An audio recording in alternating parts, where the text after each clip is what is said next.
नमस्कार. जय महाराष्ट्र.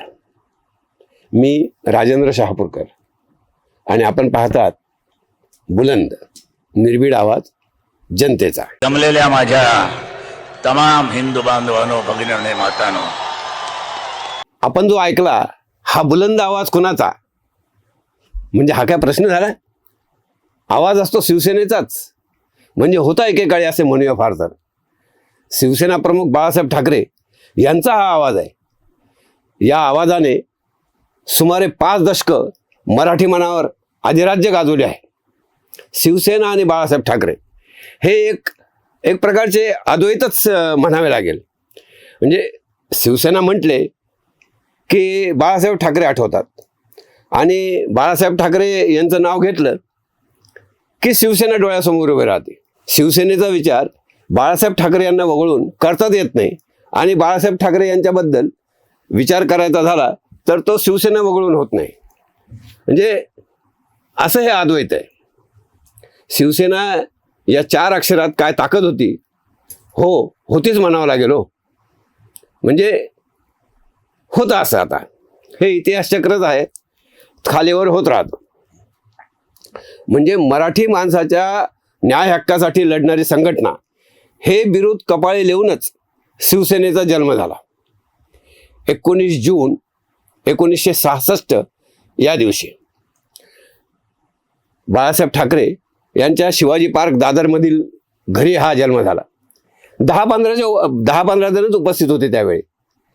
म्हणजे शिवसेनेची स्थापना होण्याआधीपासूनच तसं मार्मिकच्या माध्यमातून बाळासाहेब मराठी माणसाला जागृत करण्याचे, त्यांच्यावरील अन्यायाविरुद्ध आवाज उठवण्याचे काम करतच होते. शिवसेनेमुळे एक सशक्त व्यासपीठ त्यांनी निर्माण केले. शिवसेनेच्या रूपाने एक सशक्त व्यासपीठ त्यांनी निर्माण केले.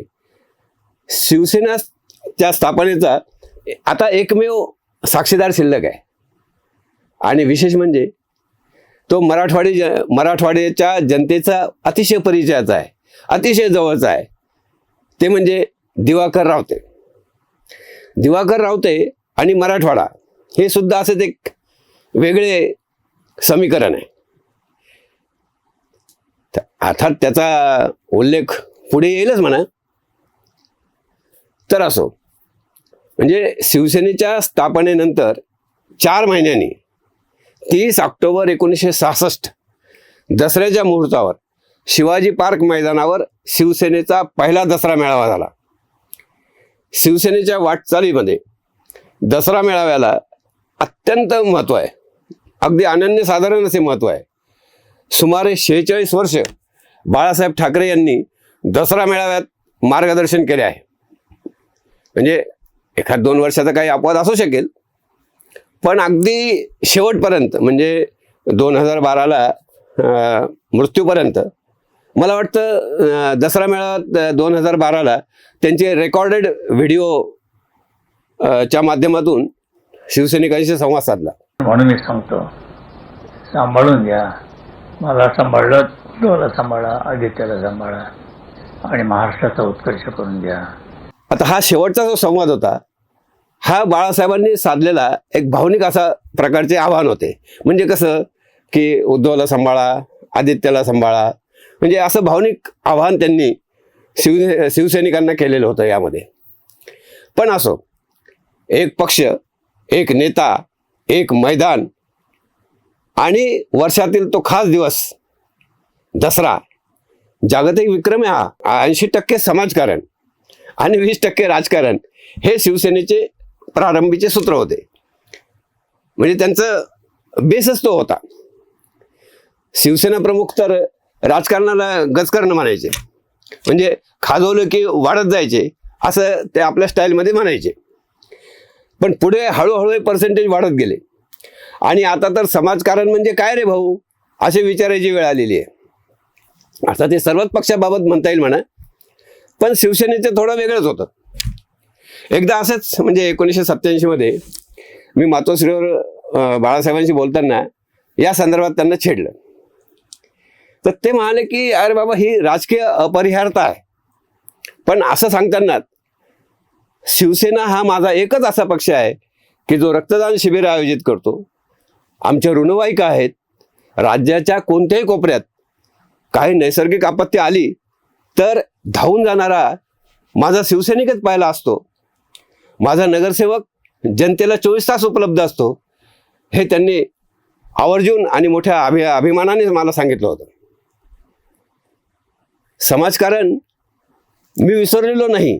अरे, प्रबोधनकारांचा वारसा आहे मला, असं ते म्हणाले होते. 1966 मध्ये दादरच्या शिवाजी पार्क परिसरात जन्मलेल्या या शिवसेनेला राजकारणात पहिले यश मिळाले ते अगदीच दुसऱ्याच वर्षी, म्हणजे 1967 मध्ये. हे यश मिळालं मग ते मात्र ठाण्याच्या नगर परिषदेच्या निमित्तानं. म्हणजे ठाण्याच्या नगरपालिकेवर शिवसेनेने पहिला आपला झेंडा रावला. सतीश प्रधान शिवसेनेचे हे पहिले नगराध्यक्ष झाले ठाण्याचे. त्यानंतर दुसऱ्याच वर्षी 68 मध्ये मुंबई महापालिकेत प्रजा समाजवादी पार्टीच्या सहकार्याने, युतीने 42 नगरसेवक शिवसेनेचे निवडून आले.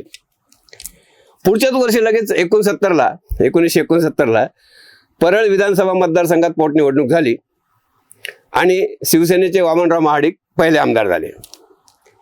ही निवडणूक कम्युनिस्ट नेते कृष्णा देसाई यांच्या हत्येमुळे घ्यावी लागली होती. आणि विशेष म्हणजे कृष्णा देसाईच्या हत्येचा आरोप शिवसेनेवर होता. आता म्हणजे अशा प्रकारचं हे राजकारण वाढतच चाललं होतं. आता याच्या मागची बाळासाहेबांची जी भूमिका होती ती वेगळी होती की मुंबई महापालिकेमध्ये हे जे सत्ता समीकरणाच्या साधण्याच्या नादामध्ये कधी त्यांनी काँग्रेसबरोबर, कधी बनातवाला यांच्या मुस्लिम लीग बरोबर, तर कधी मुरली देवरा, रजनी पटेल यांच्याबरोबर युती, आघाडी हे सगळं सुरू केलेलं होतं. खाजवल्यामुळे राजकारण सुधत चाललं होतं. खाज वाढतच चालली होती.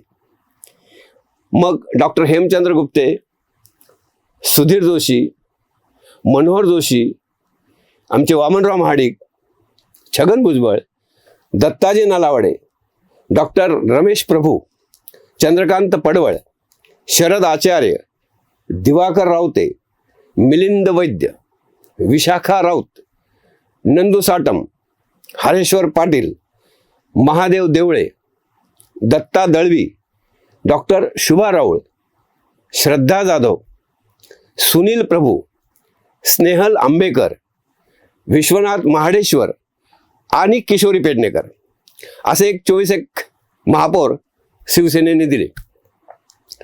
1985 नंतर मात्र हे चंद्रकांत हंडोरे, RR सिंग, निर्मला सावंत प्रभावळकर आणि RT कदम हे 4 अपवाद जर वळले तर आतापर्यंत सर्व शिवसेनेचेच महापौर झाले.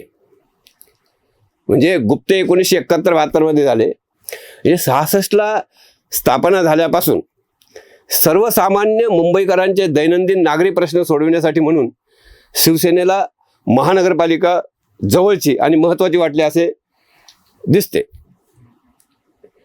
म्हणजे बहुतेक सगळे जे नागरी प्रश्न होते रोजचे दैनंदिन सकाळपासून उठल्यापासून हे सगळे महानगरपालिकेशी संबंधित होते. त्यामुळे शिवसेनेचं संपूर्ण लक्ष हे मुंबई महानगरपालिकेवर केंद्रित केलेलं होतं आणि मुंबईपुरताच त्यांचं वावर होता. आता शिवसेनेची जी संघटनात्मक बांधणी होती ती सुद्धा इतर पक्षापेक्षा वेगळी होती. म्हणजे शिवसेना प्रमुख ते पद बाळासाहेब ठाकरे यांच्याकडे होते. त्यानंतर मनोहर जोशी, सुधीर जोशी, छगन भुजबळ, दत्ताजी साळवी, दत्ता नलावडे, वामनराव महाडिक, लीलाधर डाके, प्रमोद नवलकर, मधुकर सरपोतदार, सुभाष देसाई आणि शरद आचार्य असे 12 नेते. या नेत्यानंतर विभाग प्रमुख, शाखा प्रमुख अशी ही सगळी उतरंड होती. बाळासाहेब हे पहिले आणि शेवटचे शिवसेना प्रमुख. त्यांच्यानंतर या पदावर कुणी बसण्याचे धाडस केले नाही. शिवसेनेबद्दलची माहिती हे तुम्हाला वेगळीच वाटली असेल तर ही तुम्हाला माहिती कशी वाटली हे कमेंटमध्ये आवर्जून सांगा बरं.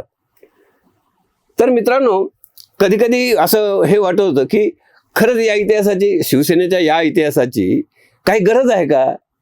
तर मला वाटतं जे बाळासाहेब ठाकरे, म्हणजे शिवसेना प्रमुख जे संस्थापक आहेत बाळासाहेब ठाकरे, त्यांनी आपल्या संपूर्ण आयुष्यात कधीही केले नाही ते सगळे चाळे, ते सगळे धंदे त्यांच्या माथी मारून आपले पाप लपवण्याचे धंदे या 2-4 वर्षात अगदी सकाळपासून सुरू झालेले आहेत. आपण केलेले काळे तोंड शिवसेनेच्या धोरणानुसारच सर्व काही होत असल्याचा साहेबांचा हा ब्रिगेडी इतिहास रचला जात आहे असे मला वाटते. आणि तो आता चांगला एस्टॅब्लिश झालेला आहे.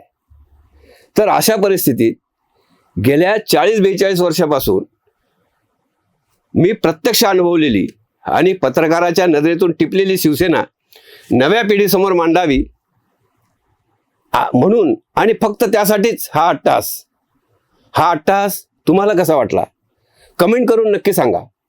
व्हिडिओ आवडला तर लाईक करा, शेअर करा. आणि आता यापुढे म्हणजे 1985 नंतरची माहिती, इतिहास म्हणजे कसं की मुंबई ठाण्याबाहेर शिवसेना संभाजीनगरमध्ये कशी आली, त्यासाठी कोणती राजकीय कारणे होती, सामाजिक परिस्थिती काय होती, याबाबतची चर्चा आपण करणार आहोत. तेव्हा सबस्क्राईब कराच. तूर्त इतकेच. उद्या सायंकाळी 7 वाजता आपण भेटणारच आहोत. जय महाराष्ट्र. धन्यवाद.